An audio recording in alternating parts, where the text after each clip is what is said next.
Benvenuti a una nuova puntata di Pagine Sarde. Ci troviamo in compagnia di Dario Magliore, che è l'editore della casa editrice Tafros. Ecco, Dario Magliore, già detto, è un editore, ma sarà lui stesso a raccontarci quello che è stato il suo percorso, cioè cosa l'ha fatto diventare un editore. Prego, Dario. È stata una scelta che si è rifatta a passioni infantili fondamentalmente, nel senso che da piccolo avevo la passione per il fumetto e per la letteratura ovviamente. Poi probabilmente ho sbagliato scuola per cui la prima destinazione era diversa da quella che poi sarebbe stata quella finale.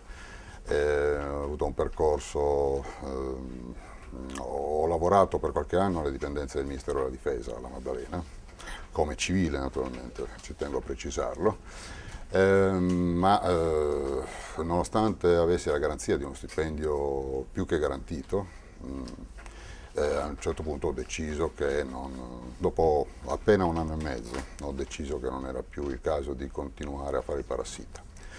Per cui ho fatto una scelta ben precisa. Ho iniziato a fare dei corsi, degli studi sulla grafica, che era una passione ovviamente che risaliva all'infanzia, ad approfondire la passione per il fumetto, sono ovviamente strettamente collegati, e a un certo punto ho dato le dimissioni da quel lavoro che proprio non mi aggradava per niente e ho iniziato facendo il grafico. Ho aperto un piccolo studio alla Maddalena, dopodiché ho avuto la fortuna di fare uno stage alla Nuova Sardegna per un periodo, quando Giuseppe Fadda, che è stato forse il primo grafico della Nuova Sardegna, che ha avuto poi un suo percorso, un grande percorso, un personaggio che se non conoscete insomma, dovreste andare a ricercare, che non vive più qui, vive a Roma, lavora all'Espresso. E diciamo, quando è venuta a mancare questa figura all'interno della Nuova Sardegna è stato fatto un bando alla ricerca di un nuovo grafico. Io diciamo, all'epoca non ero ancora sufficientemente pronto per questo, però ci ho provato e ho fatto un interessante stage proprio qui. Poi subito dopo in Abruzzo, a Pescara, dove si stava aprendo un nuovo quotidiano, sempre legato al gruppo editoriale Caracciolo, quindi della Nuova Sardegna, e ho avuto lì una grande esperienza perché vivere da vicino la nascita di un prodotto editoriale complesso come un quotidiano che deve uscire tutti i giorni, che quindi ha dei tempi strettissimi, sia di elaborazione dei testi, quindi da parte dei giornalisti, sia da parte dei grafici che devono impaginare, cioè quindi disegnare le pagine man mano che il materiale arriva e che deve uscire entro una certa ora, è stata un'esperienza assolutamente esaltante. Dopodiché, finita questa parentesi, ho deciso di trasferire la sede di lavoro a Olbia perché la Maddalena cominciava ad essere un po' stretta e a Olbia ho iniziato ho aperto uno studio grafico, facevo servizio diciamo, di grafica per la maggior parte delle tipografie della Sardegna, del Nord Sardegna e per gli studi grafici, quindi facevo anche un servizio di fotocomposizione, di prestampa, simile a quello della Composita di Sassari, ecco, per stare un po' vicini anche a Sassari. Io d'altronde ho un po' di origini sassaresi, ittiresi per l'esattezza, mio padre era di Ittiri, quindi sento molto la vicinanza a questa città. E, finita anche quella parentesi, perché diciamo, i tempi stavano cambiando, il mondo della stampa si stava evolvendo con la nascita della stampa digitale, ho deciso di ripristinare la vecchia passione per l'editoria, quindi per la creazione proprio del prodotto libro. E nel 96 è nata Tafros. Ecco, vediamo, partiamo proprio da qua, partiamo da Tafros, come è nata questa idea, ci diceva un po' il ritorno ad una prima passione, no, per il mondo dell'editoria, però intanto anche un bell'impegno nel 96, quello di fondare una casa editrice. Devo dire, forse all'inizio anche un po' sprovveduto, perché non è che fossi così addentro al meccanismo del mercato editoriale. Me lo sono dovuto cercare e sudare insomma, in un po' di tempo, ecco, non è stato immediato. Però poi la passione continuata. Siamo arrivati oggi ad avere un catalogo di circa 200 titoli, quindi significa che insomma, rispetto ai problemi iniziali siamo andati ben avanti. Insomma. I problemi poi ci sono. Certo, immagino. Tafros è veramente un nome particolare e so che in qualche modo ha anche un significato abbastanza ricercato, ce lo vuole raccontare? Riporta alle origini. Riporta alle origini perché Tafros è l'antico toponimo delle Bocche di Bonifacio. Plinio il Vecchio nel I secolo d.C. realizzò una grande opera enciclopedica, la Naturalis Historia, in cui approfondiva tutto lo scibile umano e per quanto riguardava l'aspetto geografico ovviamente aveva perlustrato il Mediterraneo in lungo e in largo e quando si è imbattuto nel canale che separa la Sardegna dalla Corsica ha ripristinato un toponimo che in realtà era di origine greca, tant'è che Tafros significa appunto fossa. Ed era proprio una fossa, cioè il canale delle Bocche di Bonifacio ha sempre rappresentato per i naviganti uno spauracchio, un terrore, perché quando si incanala il maestrale in quelle bocche può succedere di tutto, sono state diverse le tragedie del mare che sono avvenute proprio lì. Quindi abbiamo pensato di ribaltare anzitutto il significato, cioè anziché fossa abbiamo pensato di ribaltarlo e quindi attribuirgli un significato più augurale, quindi ponte con il resto del mondo, quindi non soltanto con la Corsica, bensì con l'universo intero, ovviamente iniziando dalle realtà più modeste, più piccole. Ecco, raccontiamo che cosa si fa a Tafros e quali sono le sue caratteristiche. Dunque abbiamo esordito con una serie di pubblicazioni sulla cultura, le tradizioni popolari della Gallura. Quindi siamo partiti proprio da uno stretto ambito locale. Dopodiché la conoscenza con alcuni personaggi che ci hanno dato molto, giornalisti, fotografi, disegnatori, illustratori, scrittori, ci hanno consentito di ampliare un po' l'orizzonte e andare un po' oltre con le tematiche, quindi fermo è rimasto ovviamente la caratteristica di continuare a mantenere viva la memoria storica locale, quindi quella strettamente legata alla Gallura. Però poi abbiamo affrontato l'ambiente, il tema dell'ambiente, molto importante, grazie alla collaborazione con Egidio Trainito che è un naturalista, fotografo, giornalista che lavora anche alla RAI. E poi insomma, con altri personaggi che ci hanno dato molto, quindi l'ambiente, la natura in primis, ma poi il fumetto che era l'altra antica passione. Nei primi anni '80 io frequentavo il Salone del Fumetto di Lucca, che è la più importante rassegna nazionale dedicata appunto a questo genere di narrativa disegnata, come secondo il nome che aveva coniato Ugo Pratt. E a quell'epoca conobbi Beppi Vigna, che è oggi forse in Italia uno dei più grandi esperti di fumetto. E con Beppi si è instaurato un rapporto che ultimamente si è ancora rafforzato, nel senso che lui ci dà una mano a seguire una collana particolare che è quella intitolata Isola delle Nuvole, appunto dedicata al fumetto. E poi altre collane. Andiamo Sì. per ordine intanto a capire anzitutto quali sono le prerogative di Tafros. No, so che comunque, ripeto, Tafros ha delle prerogative importanti che insomma sono alla base di tutti i lavori e di tutte le collane che voi seguite.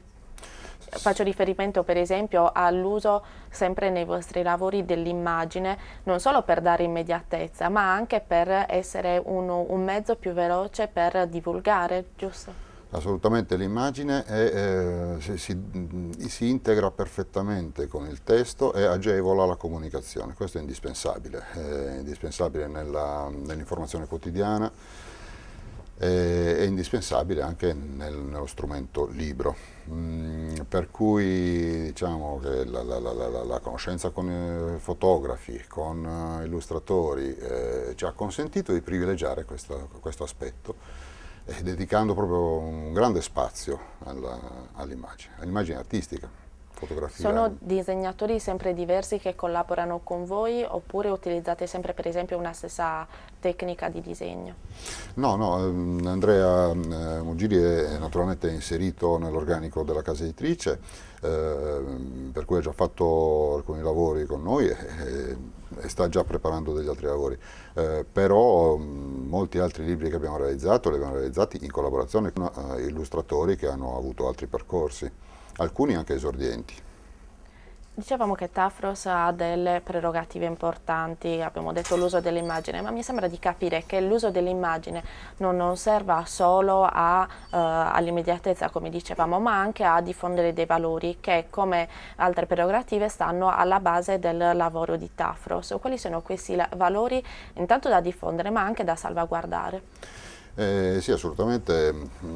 Un tema bisogna pur averlo, un tema di base che si rifà comunque a tutti quelli che sono valori universali, assolutamente universali, cioè il diritto al lavoro, il diritto alla cittadinanza, il diritto alla parità di opportunità, eccetera. Quindi sono valori che in qualche modo sono legati, se vogliamo, anche politicamente, mettiamola così, anche alla nostra storia. Ecco, comunque questi valori sono inseriti all'interno di racconti, all'interno della narrazione. Come avviene questo?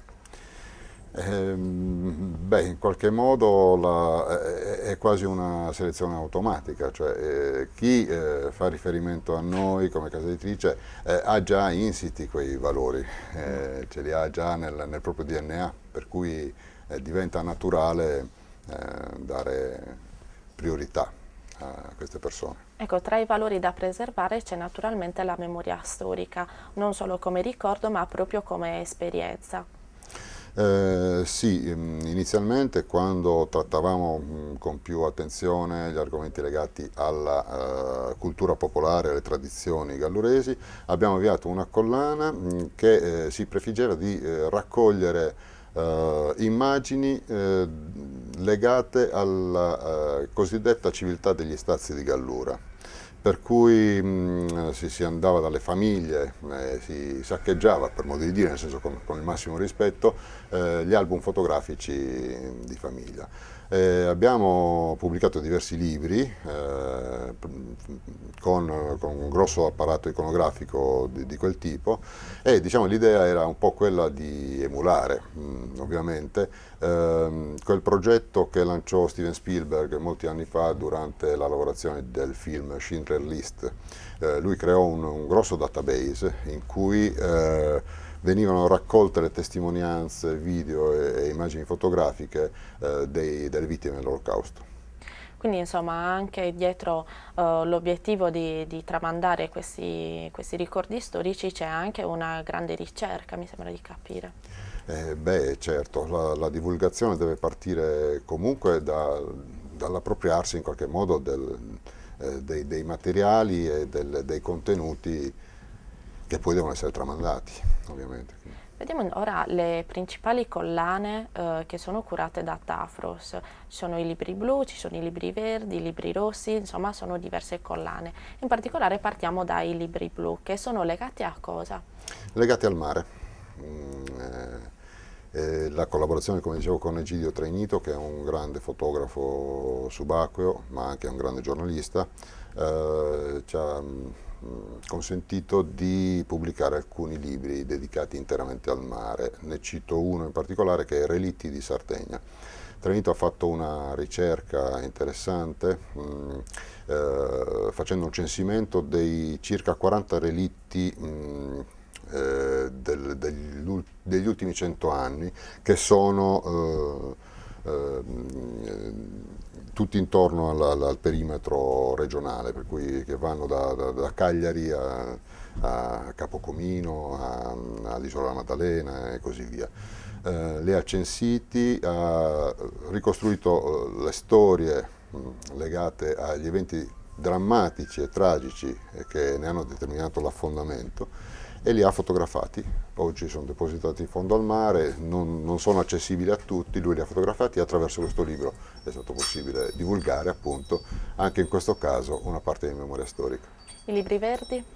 I libri verdi sono dedicati all'ambiente, la collaborazione con alcuni insegnanti dell'area di Arzachena e Olbia ci ha consentito di portare avanti dei progetti iniziati con gli allievi delle scuole medie per il recupero e la salvaguardia di alcune zone emergenti che erano assolutamente trascurate. Un esempio può essere lo stagno di Salone, che è proprio dietro la Costa Smeralda ma che nessuno mai osserva, eppure è un'area umida molto importante in cui ogni anno la fauna migratoria si sofferma, dandoci dei spettacoli bellissimi. Ci sono delle foto per esempio del pollo sultano, che è tipico insomma di quell'area, tipico di quell'area nel senso che ci vive, sì. Poi ovviamente è diffuso un po' ovunque, però sono meravigliose. Ecco. Le guide rosse invece sono legate all'alimentazione, se non mi sbaglio. Sì, all'enogastronomia.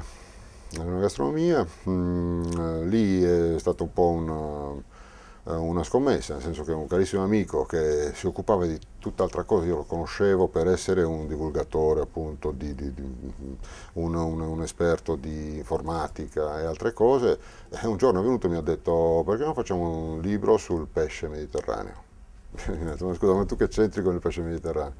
Mi ha detto: no, io non ti ho mai invitato a cena, però io sono un cuoco, mi interesso di queste cose. Mi ha detto: vabbè, vediamo.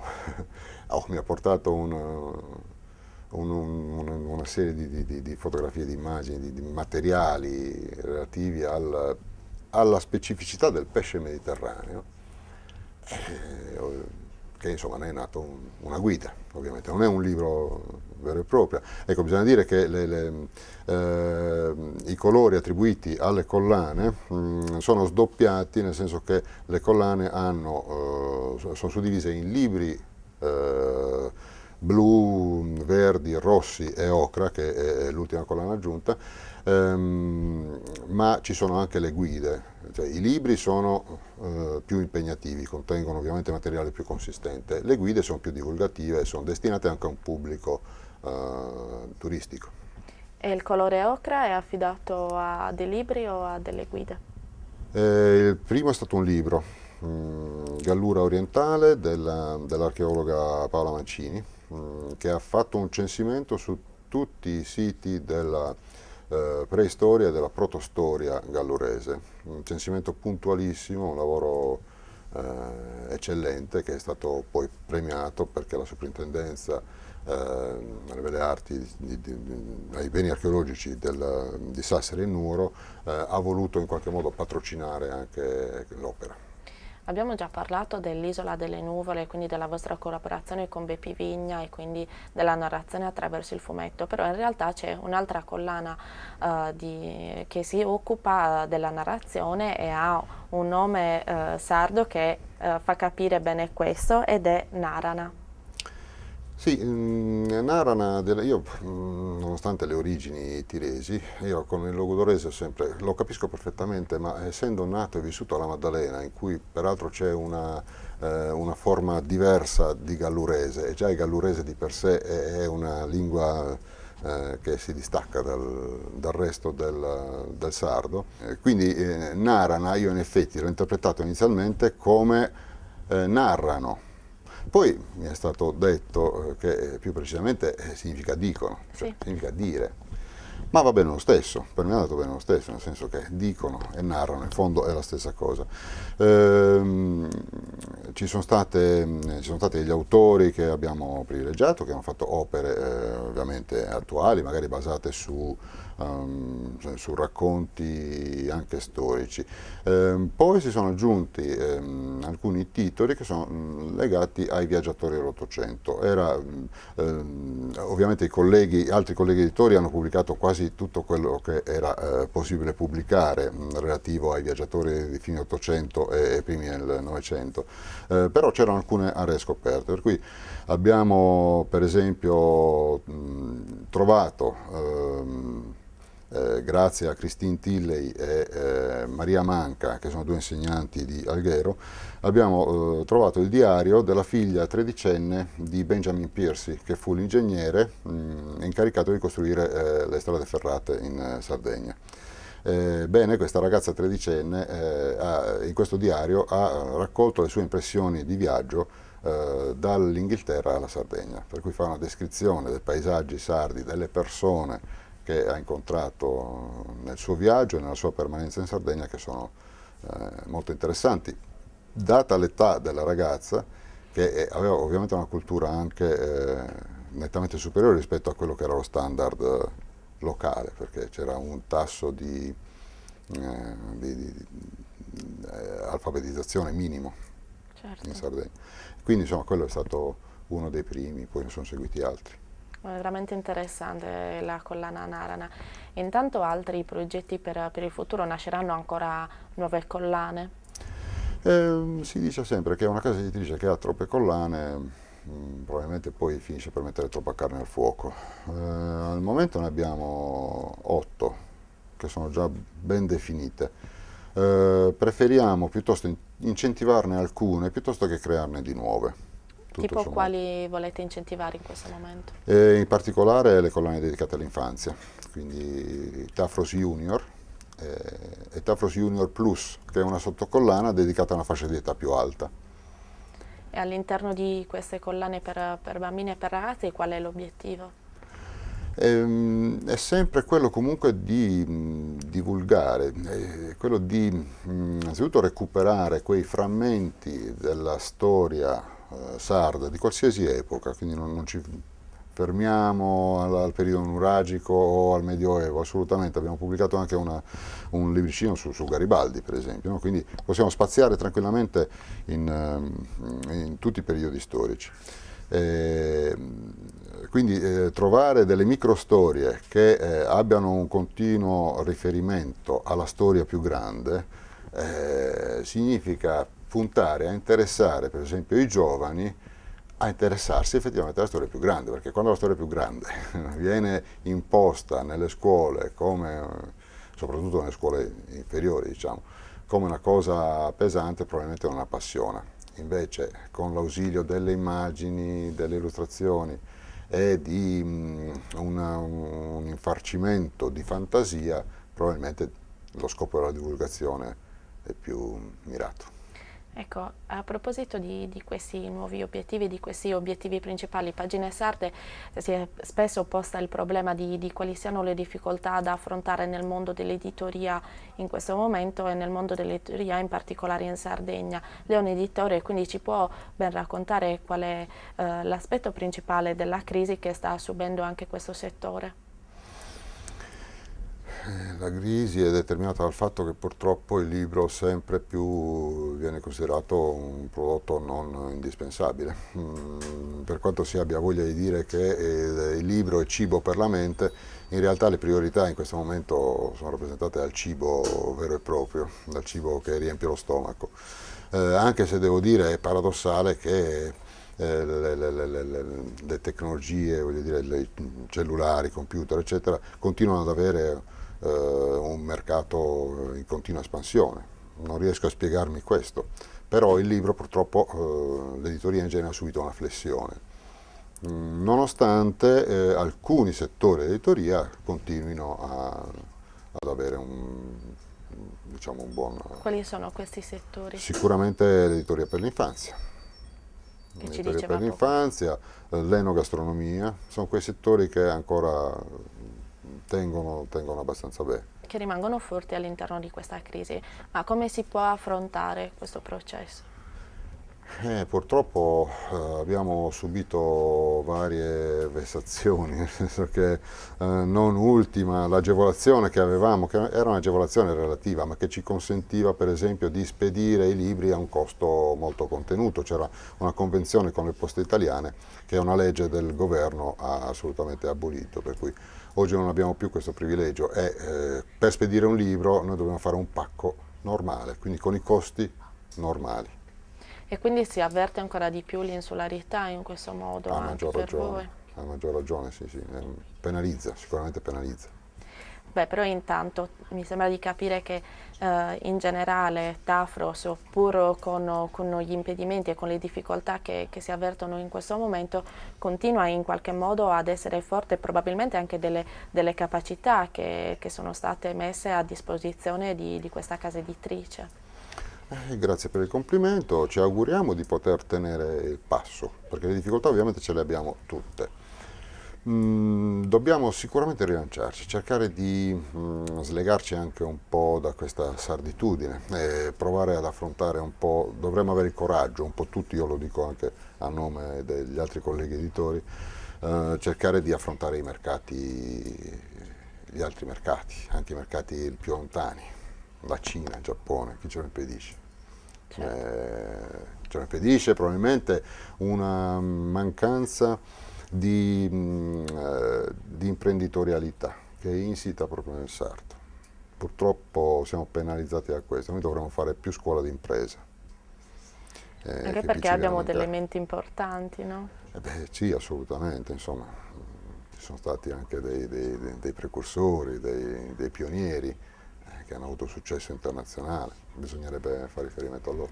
Va bene, grazie Dario, nell'augurio che appunto queste buone menti si possano anche superare i confini, come ha detto lei, e portarsi più lontane, le faccio un in bocca al lupo per Tafros, la ringrazio per essere stato un nostro ospite oggi e per averci portato la sua esperienza. Io ringrazio Petali di Carta che oggi ci ospita e vi do appuntamento alla prossima puntata di Pagine Sarde.